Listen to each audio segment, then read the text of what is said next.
शारदीय नवरात्र पर माँ से मांग लो मुराद।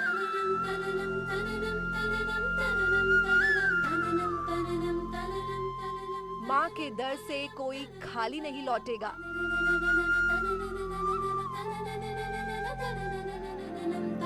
शक्ति पूजा से होंगे सभी कष्ट दूर।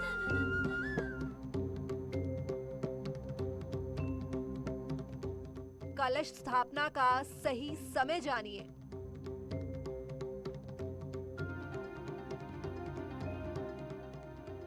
विशेष अनुष्ठान से बरसेगी विशेष कृपा।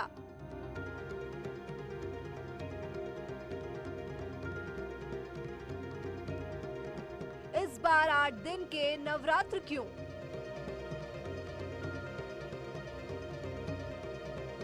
नवरात्र में एक दिन की हानि क्यों? अभिजीत मुहूर्त में मिलेगी विशेष कृपा।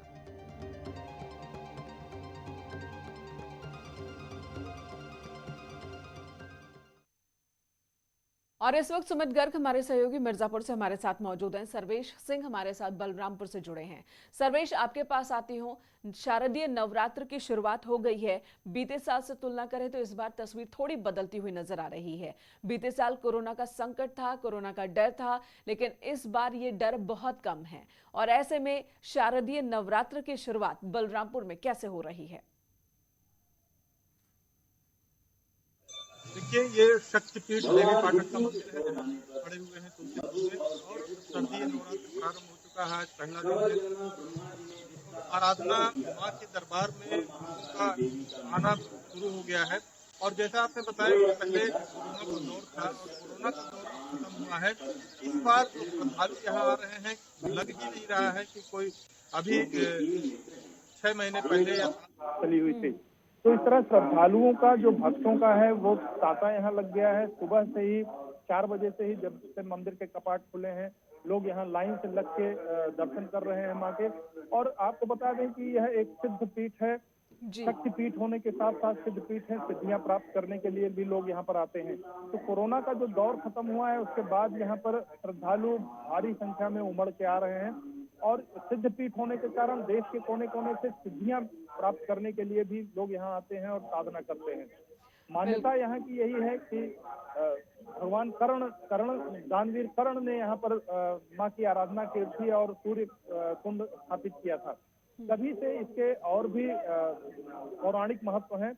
गुरु गोरखनाथ, बिल्कुल, और यही वजह है कि दूर दूर से लोग आते हैं यहाँ पर माता के दर्शन के लिए। और खासकर शारदीय नवरात्र के दौरान तो भक्त पहुंचते हैं मन्नतें मांगने के लिए, माँ के दर्शन के लिए। उधर मिर्जापुर से सुमित गर्ग हमारे साथ जुड़े हुए हैं।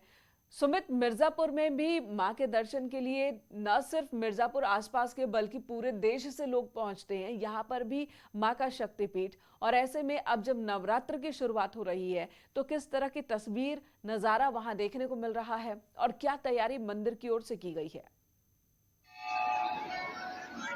नवरात्र का प्रथम दिन है और मां विंध्यवासिनी के दरबार में है और कहा जाता है कि मां की एक झलक पाने से भक्तों की सारी मुराद पूरी जाती है। कोरोना का दौर था और उसके बाद से अब देखिए, और अब भीड़ देखिए, मां भक्त है।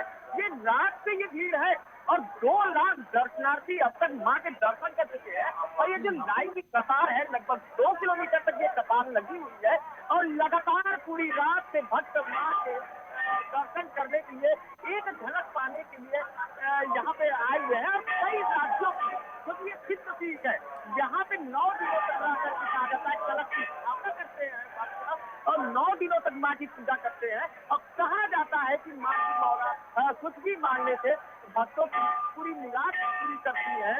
और यहाँ पर बिहार, उड़ीसा, छत्तीसगढ़, मध्य प्रदेश, कई राज्यों से भक्त आते हैं। दूसरी बात, इस बार जो है सुरक्षा को लेकर के, क्योंकि देखा जाए कि कोरोना में भक्त यहाँ नहीं आ पाए थे, तो जो तादाद है वो बड़ी संख्या में भक्तों की आने की है।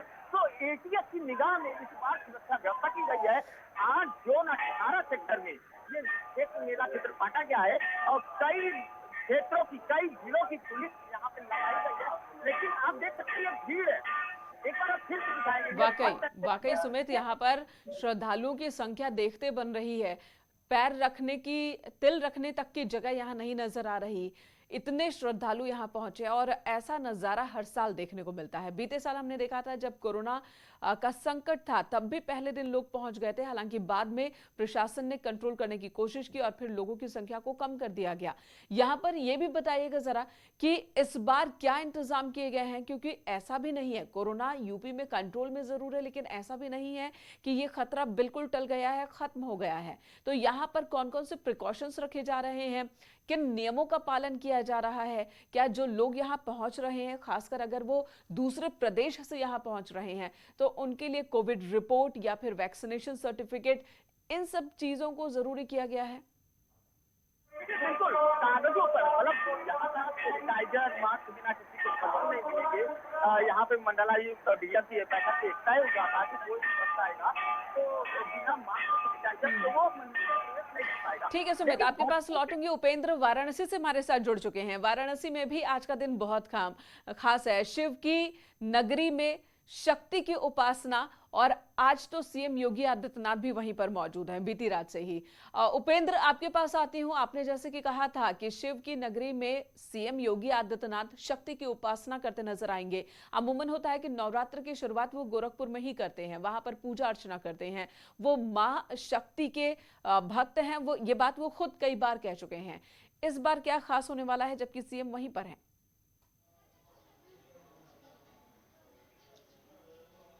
बिल्कुल, देखिए मेनका, मुख्यमंत्री योगी आदित्यनाथ सुबह उठे 4 बजे और उसके बाद उन्होंने शक्ति की उपासना की शिव की नगरी में। और शिव की नगरी में खास बात यह है कि काशी में आपको 51 शक्तिपीठ हैं, उन सभी पीठों के मां के दर्शन मिलते हैं, क्योंकि यहाँ पर सारी पीठों के मां को विराजमान किया गया है। और हम सबसे पहले अपने दर्शकों को यहाँ पर मां कामाख्या के दर्शन करा रहे हैं। ये देखिए किस तरीके से भक्त मां कामाख्या के दर्शन कर रहे हैं। हम आपको गर्भगृह से सीधी तस्वीरें अपने दर्शकों के लिए लेके आए हैं, ताकि घर बैठे ही सुबह नवरात्र के पहले दिन लोग मां का दर्शन करें। तो सबसे पहले ये तस्वीर देखिए मां कामाख्या की है, जो कामाख्या में है, शिव के शहर में, शिव की नगरी में है। और ये शिव की नगरी में शक्तिपीठ के सभी दर्शन आपको मिलेंगे, ये खास बात है। 51 शक्तिपीठ यहाँ पर हैं और 51 शक्तिपीठ में आपको ये मां कामाख्या के दर्शन हो रहे हैं। और खुद आज मुख्यमंत्री योगी आदित्यनाथ भी यहाँ पर हैं। और कैसे लोग सुबह सुबह न्यूज 18 के दर्शक भी मां कामाख्या के दर्शन घर बैठे कर पा रहे हैं इस वक्त। धन्यवाद आपका उपेंद्र, ये तस्वीरें हमारे दर्शकों तक पहुंचाने के लिए। तो शारदीय नवरात्र की शुरुआत हो चुकी है, हर तरफ मां के मंदिर में भक्तों की भीड़ नजर आ रही है। मां के एक दर्शन के लिए लोग कतारबद्ध अपनी बारी का इंतजार कर रहे हैं। चलिए अब बात कर लेते हैं पीएम मोदी के आज होने वाले उत्तराखंड दौरे की। पीएम मोदी आज उत्तराखंड दौरे पर आ रहे हैं और पीएम मोदी ऋषिकेश एम्स पहुंचेंगे, जहां पर ऑक्सीजन प्लांट का शुभारंभ करेंगे। साथ ही देश के दूसरे हिस्सों में भी बने ऑक्सीजन प्लांट की वर्चुअली शुरुआत वो करेंगे। पीएम मोदी के दौरे को लेकर ऋषिकेश एम्स में तैयारी पूरी कर ली गई है।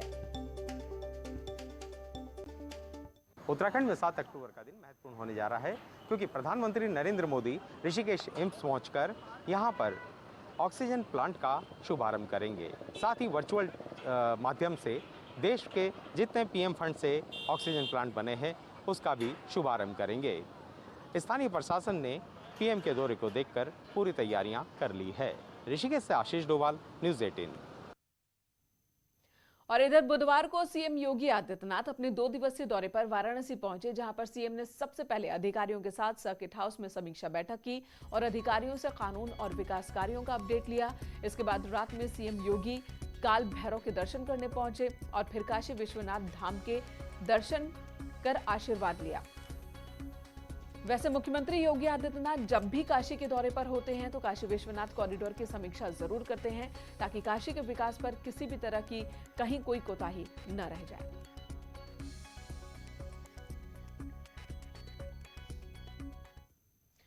इधर लखीमपुर हिंसा पर सुप्रीम कोर्ट ने स्वतः संज्ञान लिया है। आज होगी सुप्रीम कोर्ट में इस मामले पर सुनवाई। सीजेआई एनवी रमना की बेंच करेगी सुनवाई। लखीमपुर हिंसा में हुई थी 9 लोगों की मौत और आज सुनवाई होनी है इस पर। स्वतः संज्ञान सुप्रीम कोर्ट की तरफ से लिया गया और इस मामले पर आज सुप्रीम कोर्ट में सुनवाई होनी है। लखीमपुर खीरी में हिंसा के दौरान 9 लोगों की मौत हुई थी, जिसमें 4 किसान, 3 बीजेपी कार्यकर्ता, एक ड्राइवर और एक पत्रकार शामिल है। हिंसा के बाद से राजनीति भी चरम पर है। हिंसा की जांच भी चल रही है, लेकिन अभी तक किसी की भी गिरफ्तारी नहीं हुई है। 9 लोगों की हत्या, 9 लोगों की मौत, लेकिन गिरफ्तारी एक भी अब तक नहीं हुई है। इसी बीच सुप्रीम कोर्ट ने संज्ञान लिया और इस मामले पर आज होगी सुनवाई। और इस मामले में आगे भी अपडेट आपको देते रहेंगे। कल कांग्रेस नेता राहुल गांधी और कांग्रेस महासचिव प्रियंका गांधी लखीमपुर खीरी पहुंचे, जहां पर उन्होंने पीड़ित परिवारों से मुलाकात की। सबसे पहले राहुल और प्रियंका रमन कश्यप के घर पहुंचे। रमन कश्यप के परिजनों से मिलकर उन्हें सांत्वना दी। रमन कश्यप स्थानीय पत्रकार जिनकी मौत हो गई इस हिंसा के दौरान।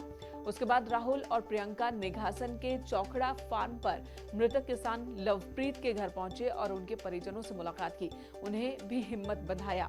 इसके बाद राहुल और प्रियंका गांधी धौरहरा तहसील के मृतक किसान नक्षत्र सिंह के घर पहुंचे, परिवार से मुलाकात की, दुख जताया। इस दौरान राहुल और प्रियंका के साथ दीपेंद्र हुड्डा, पंजाब के सीएम चरणजीत सिंह चन्नी, छत्तीसगढ़ के मुख्यमंत्री भूपेश बघेल भी मौजूद थे। आपको बता दें, लखीमपुर खीरी में हुई हिंसा में 9 लोगों की मौत हुई, जिसमें 5 किसान शामिल। दोनों परिवारों ने कहा है कि न्याय चाहते हैं और चाहते हैं कि जिस व्यक्ति ने ये किया, जो सब लोग जानते हैं किसने किया, उसके खिलाफ कार्रवाई हो।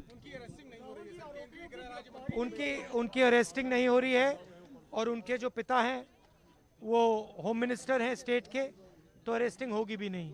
इसलिए हम यहाँ आए हैं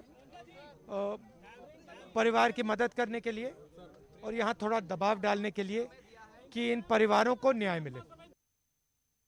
कही है, तीनों परिवारों ने एक ही चीज कही है, मुआवजे की उनको कोई परवाह नहीं है, उनको न्याय चाहिए। और तब तक उनको न्याय नहीं मिलेगा जब तक ये मंत्री इस्तीफा नहीं देंगे, क्योंकि उनके होते हुए निष्पक्ष जांच नहीं हो सकती। वो राज्य मंत्री हैं, राज्य गृह मंत्री हैं। मैम आशीष मिश्रा जो उनके बेटे हैं, उनको अरेस्ट करना चाहिए। इंटरव्यू दे रहे हैं लेकिन बावजूद पुलिस कार्रवाई नहीं कर रही। उनको हमें अरेस्ट कर सकते हैं बगैर एफआईआर के, बगैर ऑर्डर के जी। तो जब सारी तमाम वीडियो हैं तो उनको क्यों नहीं अरेस्ट करते? अपराधियों को क्यों नहीं अरेस्ट कर रहे हैं? इसके साथ ही आज राहुल और प्रियंका गांधी बहराइच के नानपारा के पुरवा गांव जा सकते हैं, जहां पर 2 किसानों की मौत भी लखीमपुर खीरी में हुई थी। राहुल और प्रियंका नानपारा पहुंचकर पीड़ित परिवारों से मुलाकात करेंगे।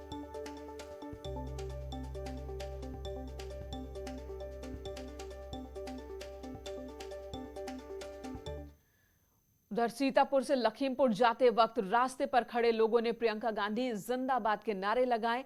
प्रियंका गांधी ने भी गाड़ी से हाथ निकालकर अभिवादन स्वीकार किया। आपको बता दें, गाड़ी में प्रियंका गांधी के साथ राहुल गांधी, पंजाब के मुख्यमंत्री चरणजीत सिंह चन्नी और छत्तीसगढ़ के मुख्यमंत्री भूपेश बघेल भी मौजूद थे। सभी लोग लखीमपुर हिंसा में मारे गए किसानों के परिवारों से मिलने लखीमपुर जा रहे थे।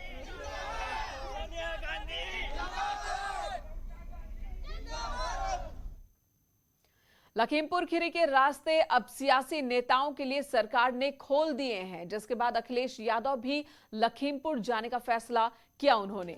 खबर है कि आज समाजवादी पार्टी अध्यक्ष अखिलेश यादव लखीमपुर खीरी जाएंगे और हिंसा पीड़ित परिवारों से मुलाकात करेंगे, उन्हें सांत्वना देंगे। और इसी बीच खबर यह भी है कि आज बीएसपी महासचिव सतीश चंद्र मिश्रा भी लखीमपुर में पीड़ित परिवारों से मुलाकात करेंगे। खबरों के मुताबिक सतीश चंद्र मिश्रा सुबह 10 बजे लखीमपुर रवाना होंगे और लखीमपुर खीरी पहुंचकर पीड़ित परिजनों से मुलाकात करेंगे। रुकेंगे एक ब्रेक के लिए, तुरंत लौटेंगे। यूपी चुनाव से पहले धमाकेदार शो, एक मंच पर यूपी के सियासी दिग्गज जनता के मुद्दों पर होंगे सवाल जवाब। योगी आदित्यनाथ बताएंगे सरकार का रोड मैप। एजेंडा पूर्वांचल 8 अक्टूबर सुबह।